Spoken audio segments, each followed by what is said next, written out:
Which one is tinier?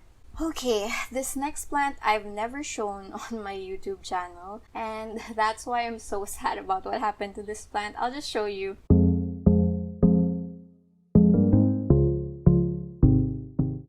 Hi plant queens, welcome back to my channel. I'm Saab, and today we are going to take a look at my tiny leaf Hoyas. So Hoyas are one of my favorite genre of plants, and if you've been around for a while, then you probably already know that. So when I was coming up with this video, I actually thought that I had maybe 4 to 5 plants to show you today, but I went around today and took out what I would consider tiny or small leafed and ended up with 10. So that's where we are right now. So without further ado, let's just get right into it. This list will be ranked from like the biggest leaves in the tiny leaf category to the smallest leaves. The first one I have to show you is a very splashy Hoya. This is the Hoya BIAKensis or BIAK. I'll double check which one is the right name and put it up on the screen. So I think this kind of shows you a good idea of what this plant generally looks like. The leaves are very round, similar to a Mathilde, and I did compare this with the Mathilde's leaves, which is coming up next, and this one does have slightly bigger but not by a lot leaves. So it's a very beautiful plant. You can see there's new growth all over, and I actually split this with a friend, so all of this was grown from cuttings. I don't give this any special care. As you can see, it's just in pond like all of these Hoyas, and it seems very happy and it's finally shooting out some new growth. Right, oh, where is it? Right there. I will zoom in for you. So that's the first one, the Hoya BIAK or BIAKensis. The next one, as I mentioned, is the Hoya Mathilde, and this is one of the classics that I think anyone who knows Hoyas would know about. This is a very popular Hoya for a good reason. Oh, she's so dusty and there are hard watermarks everywhere. I'm so sorry. But you can see how cute and round those leaves are. And this one in particular even has like little abs that get more pronounced as the plant is thirstier. This hasn't really grown a lot for me. I think it's busy kind of putting out roots. Hoyas have a tendency to not do anything when they come into the home while they acclimate, especially if you repot them into your own medium, because if things aren't happening up top here, then something is definitely happening down below. Some Hoyas can even take up to a year to start putting out new growth, but I digress. This Hoya is super beautiful nonetheless, and I'm sure she will give me new growth in no time. Which one is tinier? So this one is actually just a cutting. I got this for free from an order, and I've never heard of this Hoya. So this one is a Hoya australis subspecies KCI. So I got this for free from one of my orders, and it's actually one of the prettiest Hoyas I've ever seen, and I've never heard of it, so I was so happy to have gotten it for free. I have no idea if that will show up on camera. I think you can kind of see that it is slightly pubescent, so that means that the leaves are a little bit furry or fuzzy. And yeah, right now it's just rooting in pond. Don't really have much to say about it yet because I did just get it this month, so you will see it in an upcoming plant haul by the end of the month. But I really love it. It is so cute and funky. I have the bottom half of it right over here, so it's still in soil. I'm not really sure if I want to transfer it into pond as well, or trade it, or just keep it here. Haven't really thought about it yet, but I'm just glad to have this. I'll just call her Hoya KCI, I guess, even though it is a form of australis. So that is plant number 3. After that, we have another very popular, I wouldn't say rare, I think this is a little bit more into the uncommon category now, because you kind of can find this easier compared to before. So this is the HOYA KROHNIANA Super Silver or just silver, and I got this as an import, so I had to rehab this on my own. It's actually one of the first plants I ever had to acclimate to my space from abroad, and it definitely taught me a lot about that process, which I also teach you in a recent video. So if you haven't seen that, definitely check it out after this one.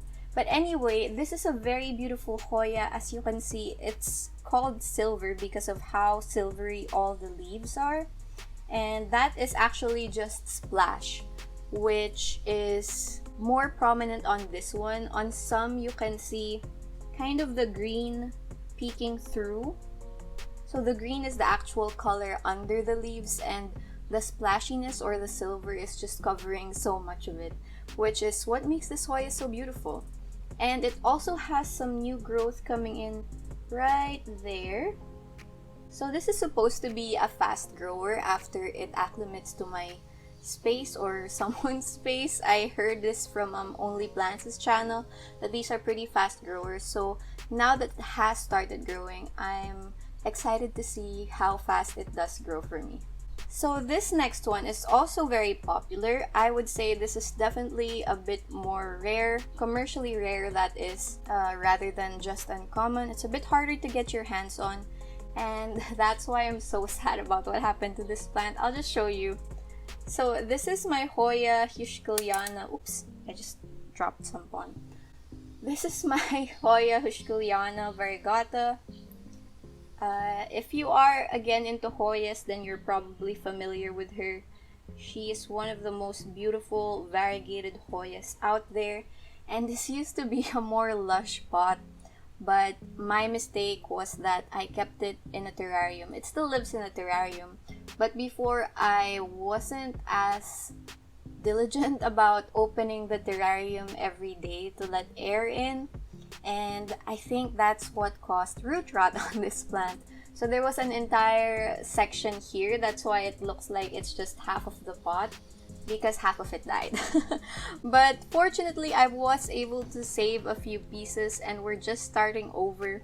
When I got this plant, it was about this much, and it took, I think, a year almost for it to fill the pot. So it's a little bit sad, but I am confident that we'll get there eventually. Just gotta keep like a closer eye on making sure it gets airflow, because that is important for Hoyas. Okay, this next plant I've never shown on my YouTube channel, and I'm not really sure why. I just never did. But I think it's time she made her appearance, her first appearance on my channel, because this is one of my favorite Hoyas, and you will see why. This is a Hoya Bella Variegata, or Louis Po, I think it's called, and it's a variegated Bella. You can see how cute those tiny leaves are. I have a non-variegated version of this, which I also love. I wasn't able to grab it, but everyone knows what the non-variegated Bella looks like, and I don't know what to say about it. She's so beautiful. I was so terrified when I got her. I got this from my friend Tin, and she is so kind and generous. I will put her Instagram up here. She has an amazing collection of Hoyas. But yes, I got this as cuttings from her main plant, and it's just stunning. Let's just take a moment to look at that, because she is really beautiful. So it's finally giving me some new growth, which means that it is happy where it's sitting. This also sits in my terrarium, which is where I put a lot of these tiny Hoyas, by the way, just because they are in small pots and I want full lush pots of them faster. So the humidity really helps with that. And again, that is her, my Hoya Bella Variegata. Okay, so don't judge me when you see this next plant. I did not remove any of the dead vines or the dead leaves. This is my Hoya Curtisiae, guys. I know it's bad. This was featured in my difficult Hoyas. I think it was 5 most difficult Hoyas video. If you haven't seen it, that's a testament to how difficult this Hoya is. Yeah, a lot of it is definitely my fault. I said in the video I would figure out how to keep her happy, pay more attention to her, give her the love that she deserves, but I didn't do that. And this is the result. I've kind of just been ignoring this Hoya and treating it like all of my other Hoyas, which is wrong. Not all Hoyas are the same, and a lot of them need different types of environmental conditions and things like that. I don't know, do you ever just neglect a plant when you get sick of it and kind of hope that it dies quietly in the corner? That got really dark, but that's what I've been doing with this one. And I think this video should be a wake-up call for me to try and actually revive it, because she looks really sad. I mean, look at that. That's just a tiny forest of death right there. Okay, so I will try to revive this Hoya Cortesii because she does have such beautiful splashy leaves, and there is new growth like right there. So I don't really know what's going on and what this Hoya needs. If you guys have any tips for caring for a Cortesii, please let me know. Maybe she needs more humidity, more light, something. Because obviously she is not very happy. This next Hoya is a cutie, and if you've never heard of her, then you'll probably want it after seeing it. This is my Hoya Kanyakumariana or Maria. I will put the name on the screen. And you can see how cute those tiny crinkly leaves are. The leaves don't get much bigger than this. And you can see there's new growth. I can't show you. There you go. There's new growth right up there, which is so adorable. And this is such an easy Hoya. I haven't had any troubles with it at all. It kind of looks like a Hoya engleriensis, if you're familiar. I'll put a photo up here. And you can see that they look very similar. But I think the difference is that this one has kind of crinklier and also thinner leaves compared to that. And also in person, although I don't think it shows up on camera, the leaves on this Hoya are very, well, not very, they're kind of velvety. Almost like there's a sheen to them, kind of similar to what you would see on begonias. But yeah, I just think those tiny details make this tiny plant really extra special. And I definitely love seeing her grow and push out the cute little vine over there. Wow, we are nearing the end already. How many was that? 1, 2, 3, 4, 5, 6, 7, 8. Okay, 2 more plants. And these, I think, are among the rarest in my collection of Hoyas. So let's start with this one. This is a Hoya Engleriana. It's getting harder and harder to show you because the leaves are the smallest. But yeah, this is her. So you can see that her leaves I keep dropping pon everywhere. You can see that the leaves are kind of elongated and shiny and just so adorable and tiny. And actually, I got this as, I think, a 2-leaf cutting from a friend. We did a trade, and in a span of maybe 2 months or 3 months, time is different. It's hard to tell how long it's been. This is how much she's grown since then, which is just so amazing. I'm really enjoying watching this one grow because I especially love getting very small cuttings and then growing them out into big, beautiful plants myself. It just feels so much more special that way. And it's also cheaper to get tiny cuttings. But anyway, this is my Hoya Engleriana. She sits in my terrarium, which is also why she's growing so fast, I think.